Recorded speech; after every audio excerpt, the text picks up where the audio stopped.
Pemirsa Guntur TV dan pendengar Radio RRI, Singarja FM, Labarong, dan Radio Guntur, serta narasumber dan pemirsa seluruhnya.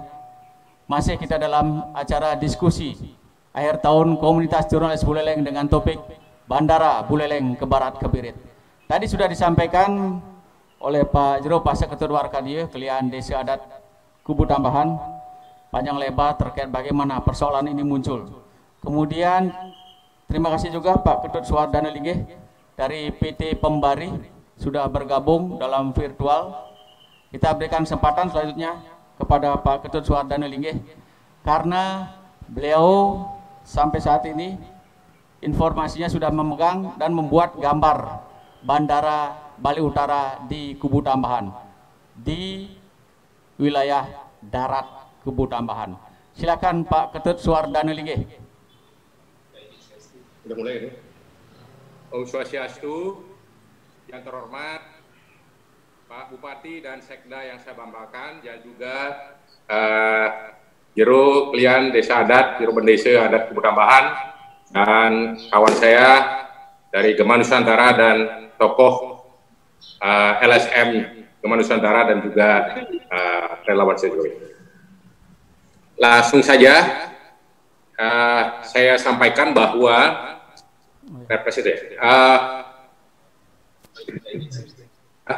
Pak Wiratmaja. Ya, lanjut Pak. Halo. Lanjut. Oke. Jadi sebenarnya begini aja ya. Kita memulai bahwa persyaratan daripada PSN, kan Bandara Bali Utara sudah masuk dalam PSN. Nah, PSN itu proyek strategis nasional sangat ketat seleksinya, yaitu ada 3 komponen utama. Pertama itu adalah namanya landasan utama basic sekali, yaitu harus sesuai dengan RT RW nasional atau RTR lah, RTR nasional. Yang kedua harus sesuai atau comply dengan RT RW provinsi. Terus harus juga sesuai dengan RT RW kabupaten. 3 ini menjadi utama dari terbitnya PSN, dan ini sudah masuk ke Presiden. Terus yang kedua adalah landasan strategis. Proyek ini harus strategis, memberikan dampak kepada perekonomian nasional, dunia, maupun kepada masyarakat sekitarnya. Jadi strategis mencerdaskan kehidupan rakyat miskin di Bali Utara. Dan juga namanya strategis harus terkait dengan proyek-proyek pemerintah yang vital di sekitarnya. Misalnya proyek kereta api, proyek bendungan air untuk air minum bandara, yaitu Bendungan Tamblang. Kemudian ada dari telekomunikasi, ada itu namanya kabel laut fiber optik yang sudah landing di Kubu Tambahan. Itu triliunan dananya masuk ke sana untuk akses internet yang cepat. Dan kemudian ada PLTU Telukan Bawang. Itulah semua infrastruktur sarana pendukung sudah disiapkan, tinggal hanya bandara saja ini yang justru peran utamanya yang belum muncul, tapi nggak apa-apa lah. Tapi dengan adanya PSN di Kubu Tambahan ini sudah 3 kriteria utama itu sudah masuk ke pemerintah, dan inilah yang sudah. Dan ketiga adalah persyaratan komersial. Komersial itu apa? Bahwa FS atau studi kelayakan dilakukan oleh badan usaha atau perusahaan swasta ataupun oleh pemerintah harus memberikan dampak ekonomi yang baik, mensejahterakan masyarakat sekitarnya maupun dampak ekonomi bagi nasional. Nah, itulah PVCD studinya, FS-nya harus sudah dikaji oleh instansi yang terkait itu di Kementerian Perhubungan dan harus sudah lolos dari tahapan-tahapan diskusi itu. Kira-kira itulah. Jadi makanya masuklah ini dalam PSN karena sudah memenuhi kriteria di Kubu Tambahan ini, maksud saya di Bali Utara memenuhi kriteria daripada PSN. Nah, sekarang PSN inilah percepatan pelaksanaan, tinggal kita melaksanakan, sudah jangan jadi itu balik kuri balik duri, kasihan nanti gitu ya. Nah, kalaupun ada masalah misalkan pertanahan tadi dibilang oleh Pak Jero Pasek atau tadi, kita selesaikan solusi apa jalan keluar di taraf itu di Kubu Tambahan. Apakah solusi kredit, kita selesaikan kreditnya, atau solusi kontrak, kita cari over kontrak, apakah apalah di situ sertifikat. Selama itu belum ada sengketa di pengadilan, saya pikir nggak ada masalah. Itu kira-kira pendapat saya. Jadi apalagi, dan itu ada ribuan hektar tanah kosong tidak produktif di Kubu Tambahan.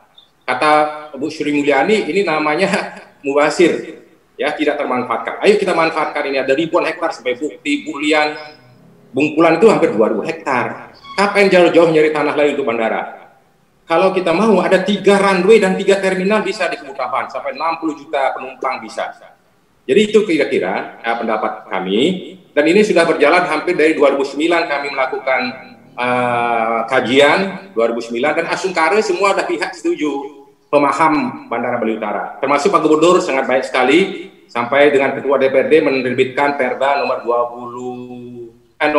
tahun 2020 bahwa Bandara Kubu Tambahan sudah jelas ada di Kubu Tambahan. Kedua juga Perda ada kereta api, ada bendungan Tamblang. Wah, luar biasa nanti ke depan di Bali ini. Dan kalau kita melaksanakan ini, jadi mari kita ke depan diskusikan bagaimana akses ataupun dampak-dampak daripada bandara ini banyak sekali yang harus kita bangun. Waduh, Bupati sibuk nanti kerjaannya untuk izin-izin ini, bikin hotel, bangunan semua. Nah itu ya, masyarakat juga yang dalam pandemi ini akan kembali terjaya. Ini udah miskin, tertindas pandemi, udah double ini Bali Utara ini. Oke, mari kita bangkitkan. Saya itu aja ini saya. Tahun 2009 kita berintis, sudah mendapat kita adalah 3 persetujuan FS. Jadi tahun 2011 kami sudah dapat dari Dirjen 2011. Kemudian Dirjen diganti, Menteri diganti, haji ulang 2013-2014 keluar lagi. Ini zamannya Pak Jonan disetujui. Wah, sebelum disetujui debat segala macam teknis dan sebagainya. Kemudian tahun 2017 disuruh membahas lagi Dirjen baru, Menteri baru Pak Budi Karya dan Dirjennya Pak Agus, kita disuruh mengulang lagi adendum. Nah, kemudian disesuaikan dengan ada keluar Permen tata cara penetapan lokasi prosedur sekali nomor 20 tahun 2014. Kami juga disuruh menyesuaikan dengan tata cara ini. Ya, oke, Pak Ketut. Dengan adanya persoalan seperti ini, baik di persoalan lahan, halo, masih terhubung Pak Ketut Suardana Lige? Oke, koneksi masih low. Sambil menunggu nanti, mudah-mudahan koneksi baik kembali. Ada baiknya juga kita berikan kesempatan kepada Pak Bupati Buleleng, karena Pak Bupati di jam 11:30 nanti. Saya sambung lagi, ya, bahwa tahun 2017 udah. Lanjut Pak Ketut Suardana Lige. Ya, 2017, oke. Tahun 2017 akhirnya kita ulang lagi, dikaji sesuai dengan Permen nomor 20 tahun 2014. Akhirnya keluarlah surat Dirjen, titik koordinat di Kebutuhan Tambahan dan lain sebagainya. Jadi sebenarnya kerjaan kami sudah final. Tinggal pemerintah menyikapi syukur Asungkare, PSN diterbitkan oleh Presiden, berarti udah matang. Mari kita sikapi ini dengan baik, semoga semua pihak, pemerintah, bupati, gubernur, mari kita bersatu, rakyat Buleleng membangun Bandara Bali Utara untuk kesejahteraan rakyat, untuk rakyat miskin. Entah siapa membangun nanti, entah siapa ditunjuk, itu urusan pemerintah untuk kebijakan selanjutnya. Yang penting ada di Kebutuhan Tambahan, tanahnya siapa, itu banyak sekali, itu saya kira untuk tahap awal. Nah, kemudian apa lagi? Ada 4 ya. Ada dari PUPR juga ada usulan, ada Kementerian Pariwisata, bisa keluar. Nah, itu ya. Kemudian ada usulan dari PUPR, pariwisata, kemudian dari pembuatan kereta api. Jadi, ya, oke Pak Ketut Suardana, dengan adanya informasi terkini, bandara akan dibangun di Kecamatan Grogak. Apa komentar Anda? Oh, dengan ada itu saya nggak tahu karena belum ada proposal resmi masuk ke pemerintah. Baik surat proposal resmi, visibility resmi belum ada, kami nggak bisa, siapa aja boleh. Tapi kalau sebelum membuat feasibility study, harus ada lebih study dulu, izin membuat FS dulu, apakah ada itu kami nggak tahu. Terus perusahaannya siapa, apakah yang mengajukan PTX, PTA, atau BUMNA, BUMB, kami nggak tahu, kami nggak bisa komentar, itu maaf Pak Wiratmaja. Jadi kami fokus di mana, ada bikin di Danau Batur, bisa atau di Kintamani, kami nggak peduli itu. Silahkan aja, itu orang berinvestasi, silahkan, atau menggambar Doraemon yang bagus, di mana saja silahkan aja. Itu kira-kira ya, Pak, maaf ya Raja. Jadi kami fokus yang disetujui oleh PSN, oleh pemerintah dan persyaratannya hierarkinya itu ada. Jadi ada Undang-Undang Nomor 1 Tahun 2009 tentang penerbangan. Kemudian ada lagi Peraturan Menteri Nomor 20 Tahun 2014. Kemudian ada RT RW nasional, ada RW nasional. Yaitu hierarkinya, ini kita ikuti itu aja. Oke, Pak. Kalau membuat baru lagi ya harus bikin RT RW baru apa, kami nggak berwenang membahas menyomat itu. Itu kira baru aja. Terima kasih. Ayo kita bersatu nih baru aja. Ayo komponen. Saatnya ini kita harus merdeka. Kapan lagi Bali Utara maju kalau nggak begini? Dalam pandemi. PT Pembari sudah memiliki modal untuk membangun di Kubu Tambahan? Siap itu. Banyak. Kami kan ini sebenarnya Pembari ini terdiri dari pengusaha-pengusaha mantan pejabat Kadin, HIPMI. Ini semua antre mau invest di situ. Minta tolong dong, ikutkan saya, ikutkan gitu. Jadi uang itu nggak ada masalah kalau untuk Bandara Bali Utara. Bukan saya ya, teman-teman. Kalau boleh disebutkan berapa T yang sudah disiapkan untuk membangun bandara di Kubu Tambahan?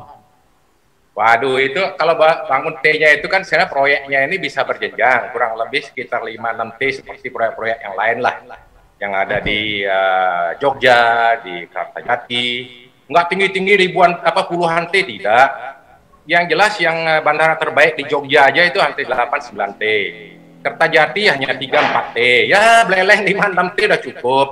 Sampai 7 T gitu kira-kira. Dan itu sedikit uang segitu bagi teman-teman Kadin dan teman-teman di di statement Pak Ketut ini udah dicatat oleh masyarakat. Banyak yang nggak bagian 7 T yang disiapkan oleh PT Pembari. Seandainya nanti mengerjakan Bandara Utara di Bali Utara. Baik. Pemirsa Guntur TV, Radio Guntur, kemudian Labarong, RRI dan juga Singarja FM serta para narasumber yang sudah hadir serta narasumber yang bergabung secara virtual. Terima kasih dari Dinas Perhubungan Provinsi Bali juga sudah bergabung bersama kami. Selanjutnya, sebelum kita berikan kesempatan pada Pak Bupati karena beliau jam 11:30 menerima BPK, kita break iklan berikut ini. Silakan teman-teman.